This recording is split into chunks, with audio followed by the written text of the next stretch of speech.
Hello, everyone. I am Mark L. Vincent, and I direct the Convene Consulting Network and really enjoy these conversations I get to have with folks who love God and love business and love good enterprise. I want to bring those together so that there really is a faith and work mixture that makes the world better. And so today I'm talking with Paul Aubin, who is a highly regarded Convene chair, does a lot of executive coaching, particularly with some teams of executives inside their business. And we're going to chat about that today. So, Paul, thank you for joining me. I'm glad that you're here. Well, it's good to be here, Mark. It's always good to spend time with you. Yeah, Uh, thanks. Well, thanks. So, I think it'd be really good if we just started with a bit of the journey that brought you to the place where you ended up becoming a convene chair and began to treat that as a platform to really help executive teams kind of get past the things that are in front of them that they maybe can't see, and then to go deeper and deeper into a coaching practice that you have with executives, but also with their teams. Can you just walk us through that story a bit? Yeah, it wasn't a short journey. It was quite a long journey to get here. And if you would have asked me 15, 20 years ago, what I'd be doing at this point, I don't think I would have said this, but I am so blessed to be doing what I'm doing. But let me give you a little backdrop on it. I was raised Irish Catholic in a town outside of Boston in New York, in the Northeast, and didn't spend much time with God after leaving New York to go to Ohio State. I spent 20 years chasing the American dream and being a young man of culture. And we all know that, in the secular world, I was full of pride and ego and self-centered and very ambitious around getting the Porsche in the garage and the house on the golf course and being able to retire at 55, right? And that was my world. And God changed that.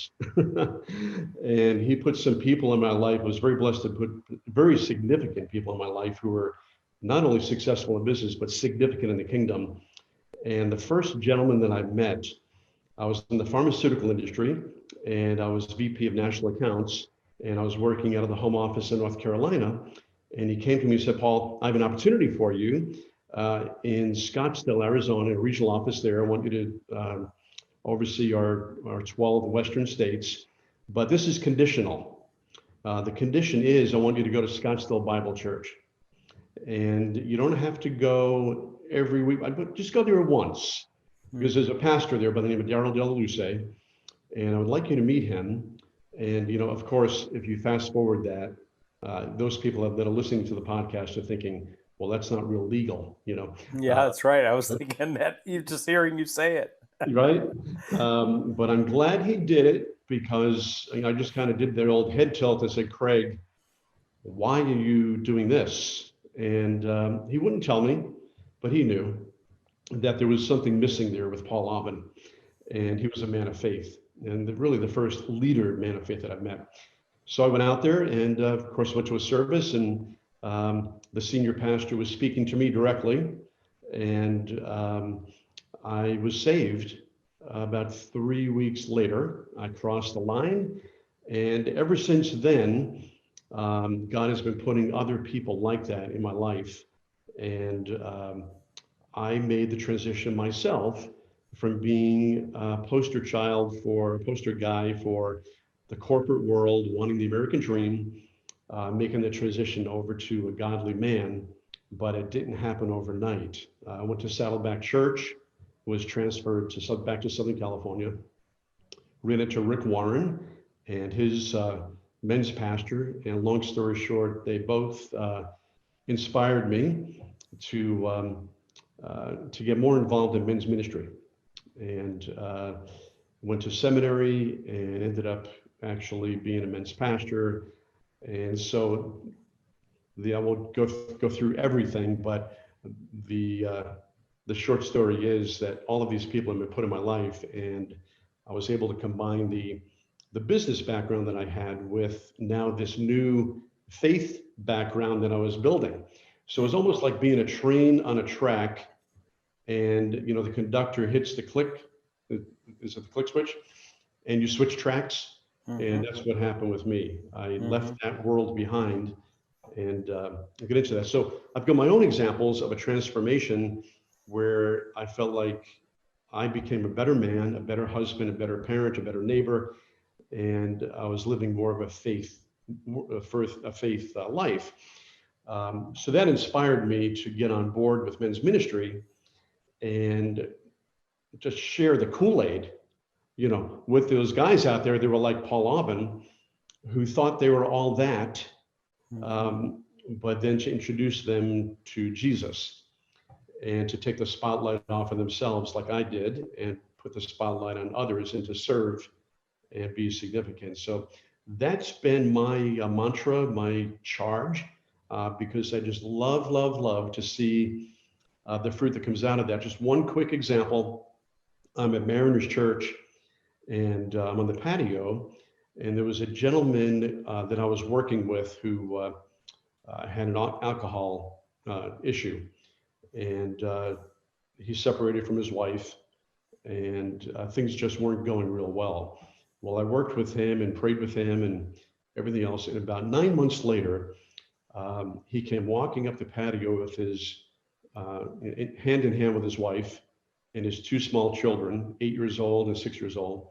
And the little girl walked up to me, actually ran up to me, and said, Pastor Paul, thank you so much for bringing my dad home because now we can play soccer again after school. And I Wow. was like, are you kidding me? Right. Mm. So moments like that, stories like that, fruit like that is what God uses to drive me to get men to focus less on their business and focus holistically around Mhm. God and all the other components of our lives. So, yeah, Wow. so that's the backdrop. Yeah. Yeah. Well, thanks. So, in this role that you've had as a convene chair and helping to train other chairs and working as an executive coach, you're spending time coaching. Sometimes I say coaxing women and men toward their future beyond some of the bigger obstacles that are in their way. I'm going to ask you about teams in a little bit, but I want to just start with those individual executive leaders. What are you noticing that just keeps showing up as some of those obstacles that those executive leaders have to get past if they're going to really build their personal capacity and leadership quotient? Yeah, really good question, Mark. I'll tell you, this is what you and I worked with over the years. Um, I study a lot of the men out there that write leadership books, the Maxwell's, the Druckers, and Patrick Lencioni's, and there are um, three facets of being a CEO. The three things they should be focused on, according to the experts, and what I found as well personally. The first is that they should be casting vision. The second is they need to get alignment around that vision with their leadership team. And the third is they should be spending time developing those leaders. And if they're doing anything else, they're doing somebody else's job. And so what I Wow. find, Okay. right? That's very clear. I mean, that's just a very clear delineation. So when I work with these CEOs, that's one of the first conversations we'll have. I'll say, okay, Mhm. here's the ideal state. The ideal state is you're doing these three things. Tell me about your world. Are you actually doing those three things? And if you're not doing those three, why? What are you doing? Mhm. And so the obstacles that you mentioned, Mark, that get in the way is that there's a number of them. The first is, our culture has told us that as a CEO, we should be an expert at everything in our business. And that's a Mhm. lie that a lot of our CEOs believe. Sure. And so what they find is they go outside of their lane of expertise. And, most CEOs only have 3 or 4 lanes that they're really good in, but they find themselves going in the other lanes. So that's one. The other is they're not developing their number two, their number three, their number four, basically their C suite. They're not empowering them. and they're finding themselves in the weeds. We do a time and motion study. I do a time and motion study with these leaders, and for 2 weeks they record all of their activity. And it's interesting going into it because they all say, well, Paul, I am doing those three things. I'm casting vision, I'm getting alignment, and I am developing my leaders. And then we match that up against the log for 2 weeks, and we find that they're not really doing any of them, right? They are getting caught up in strategy and execution and just getting caught up in the weeds, doing jobs that other people should be doing. The other obstacle has to do with their identity. A lot of these CEOs and business owners have their identity wrapped around their business, and they feel like they need to stay in touch and do everything because it is part of their identity, and they enjoy doing it. Good example, I've got a gentleman in my group who owns the largest catering company in the country. He's won all these awards of being the top catering company in the country. And he's a chef. And guess what he loves to do? He loves to cook. He's a chef. So he'll go in the kitchen and he'll start disturbing the executive chef, the sous chef, and all the other chefs and cooks, and he'll start doing his thing, right? So that's a pretty dramatic example, someone just jumping into the weeds. Now, is it okay for him to do that on occasion? Sure, but it's not sustainable, right? Of course not. So I find with a lot of CEOs, they find themselves doing the things that they like to do, but it's not necessarily the right thing to do for the organization. They should be empowering others. Another quick example, I owned a business called Newport Beach Vacation Properties. And I loved greeting people at the front door. We had 65 homes that we managed in Newport Beach. And I just, because I'm a people person, relational person, I just loved greeting them at the front door. Well, the problem with that is that they would want to see the owner of Newport Beach Vacation Properties if the toilet didn't work, right? Instead of my operations manager. So, but I liked doing that. I had to pull myself away and not even show up. I would show up on occasion, maybe on a Tuesday night, I'd knock on the door and say, hey, how are you guys doing? I'm with Newport Beach Vacation Properties, right? So that's another obstacle is the identity and the love of what they do. The other areas, there's so many that lead to being distracted from those three things. But I think most of it, quite honestly, is hiring the right people, having the right people that are in their lane on the leadership team, empowering them, trusting them, just giving them metrics and milestones and checking in on occasion, as opposed to being in their world, doing their job.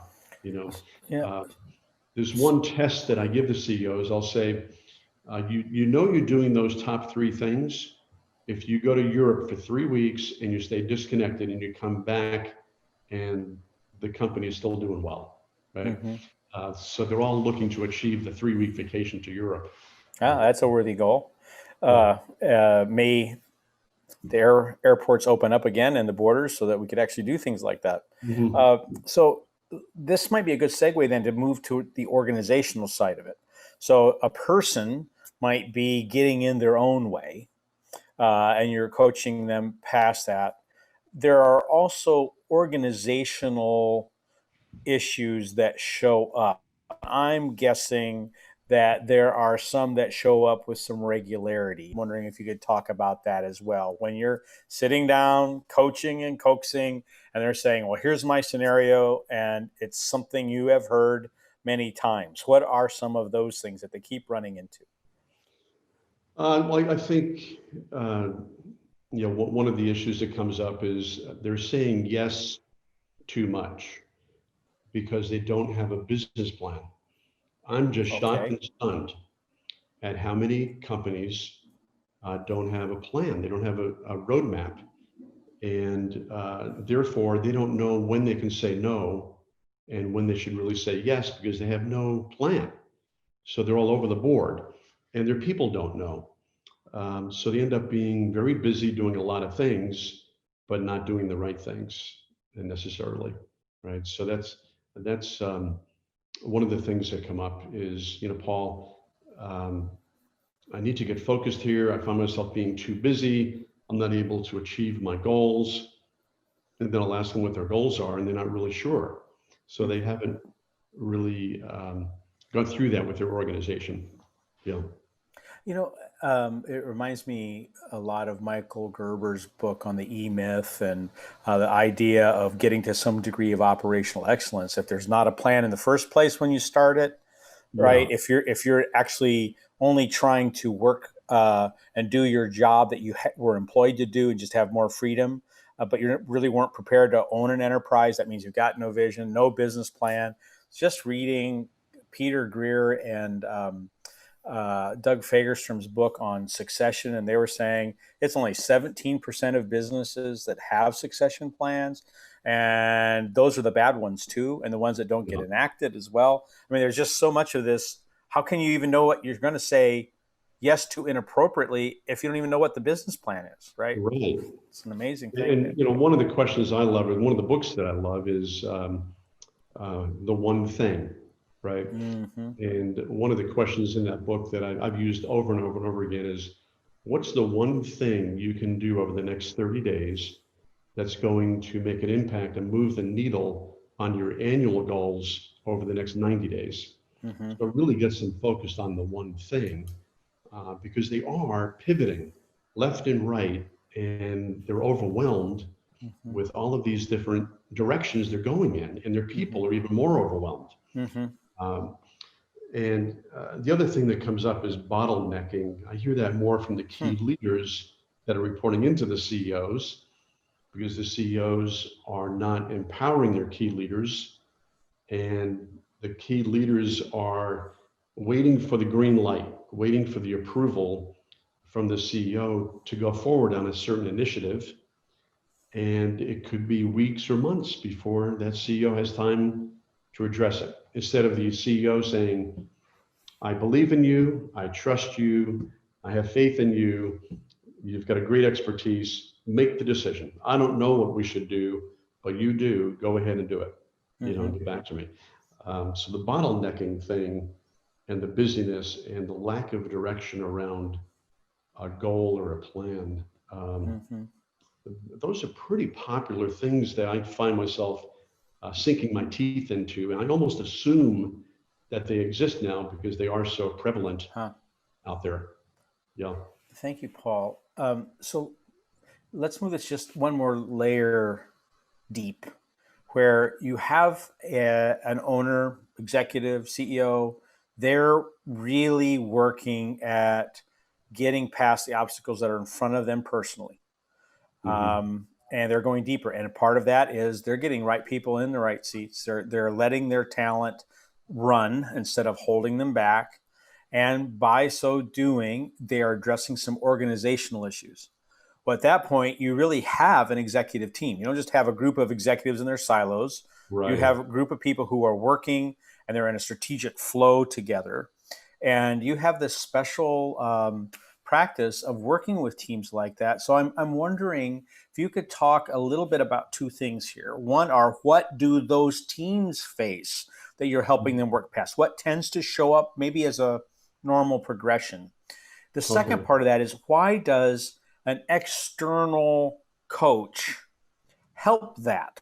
Why is that of any benefit? And don't worry about feeling like you're trying to sell something here or whatever else. There's a reason why those teams turn to an outside facilitator. And I'd like you to talk about that in addition to what are the issues that they face. Yeah, good. Yeah, this is a juicy topic. This is good. I've seen a lot of benefits, a lot of fruit that comes out of it. There's a lot of opportunity here Mm-hmm. in this area. I think, assuming everybody's in the right role, they're in their lane of gifting and expertise.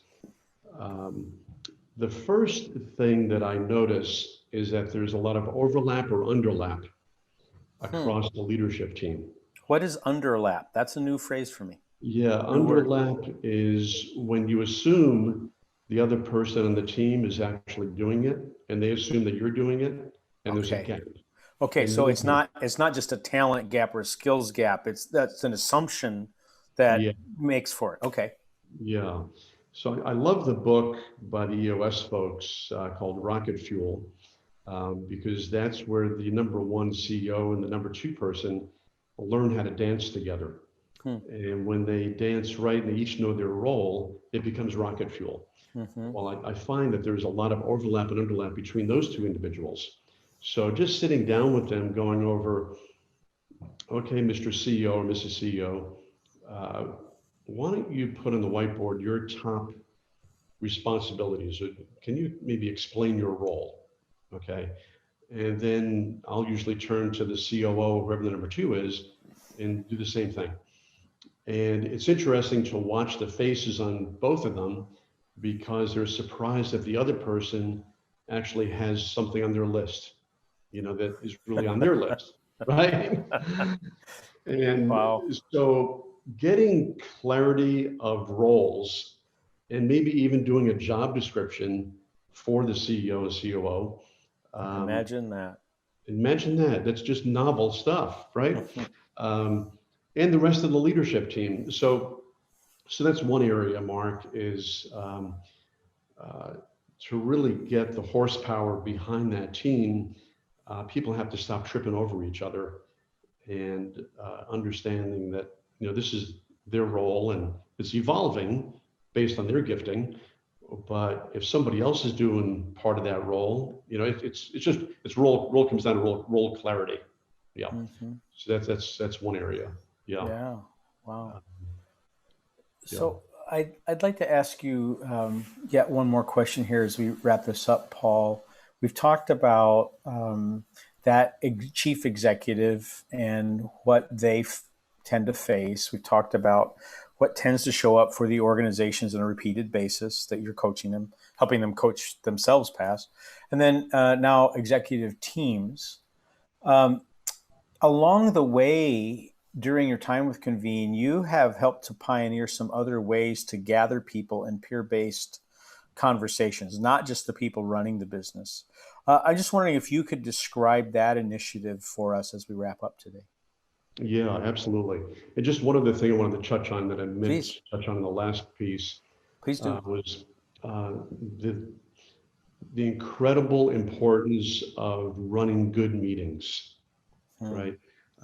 I find that a lot of these organizations, these meetings turn into sessions that I won't say on this recording, but they are blank sessions, right?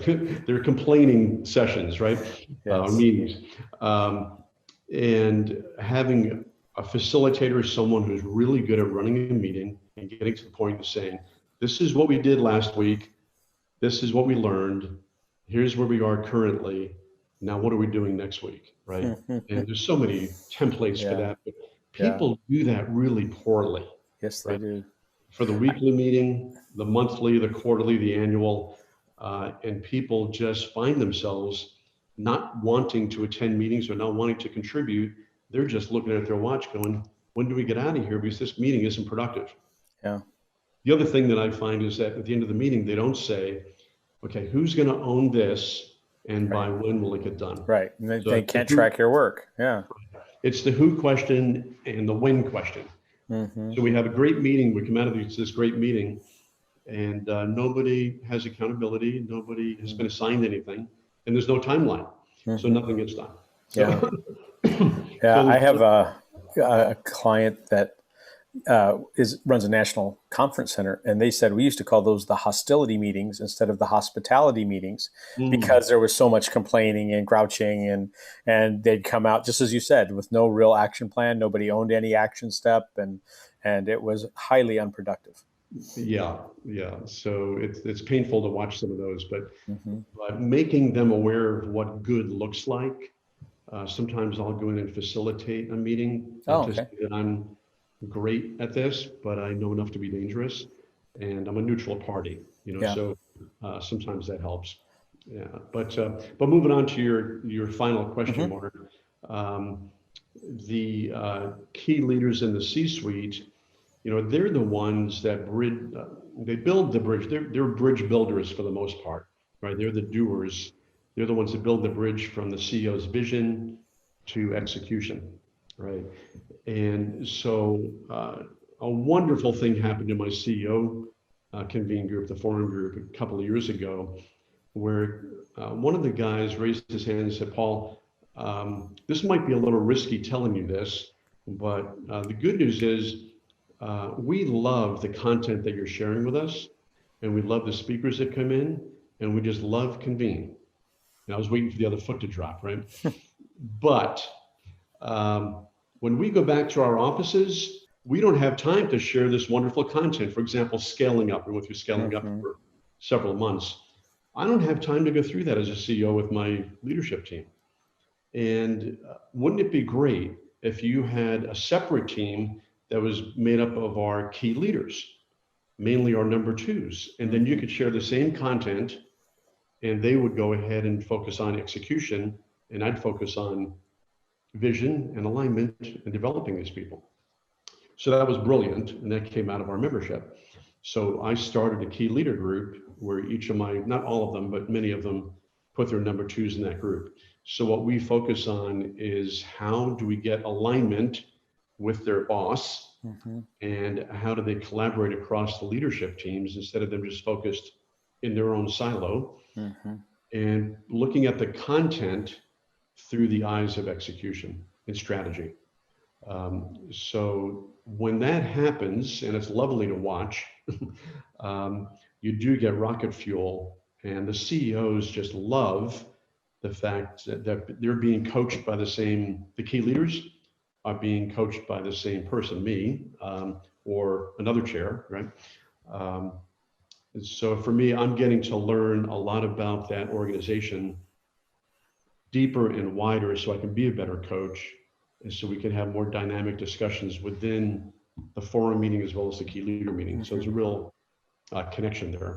Yeah. Um, I, so yeah, I really like that, Paul. I'm reminded of a couple of companies I know of where they had a value choice that I'm not sure I could understand or explain or advocate for, but they were clear about it. We're not going to invest in our people. We're just not going to do it.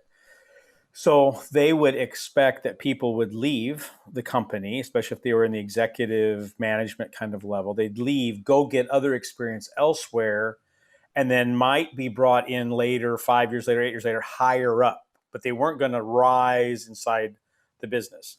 yeah. I'm not sure I'm a big fan of that, but yet it's an articulated approach to have a we're not going to be deliberate and we're also not going to invest as these folks are doing in these key leader teams. That's a head in the sand approach. You're going to break all kinds of things.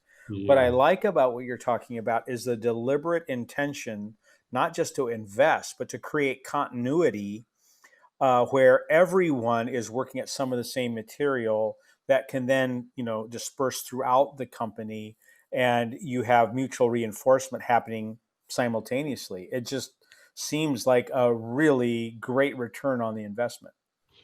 And when you look at those three things the CEO should be doing, according to the experts, the last one that I mentioned is developing their leaders. A, a little caveat here with this whole thing that didn't strike me until about 6 months into it. Uh, we're helping them develop their leaders so they don't even have to take care of that third leg of the stool as much, that they're getting leadership development through the team, through the collective wisdom, encouragement, and accountability of that peer group, but they're also getting leadership development through a certified coach, Mm-hmm. right? So the CEO can feel confident that their leaders are getting developed and they don't have to do the heavy lifting on it. They just have to polish the stone a little bit. Mm-hmm. So there's a lot of wins that have come out of it. Um, and I'm just excited to be a part of it. They bring me in to do, business planning and tee up Patrick Lencioni's Humble, Hungry, and Smart and the five dysfunctions of a team and all these things. And what that does for me is that it does, as I said earlier, get me wider and deeper into the organization and causes kind of a stickiness where I'm part of the organization Mm-hmm. and they're getting more value. Right. And then it's really a trusted advisor Yeah. relationship rather than a transaction. So, Paul, I'd like to say thank you for joining me for this conversation.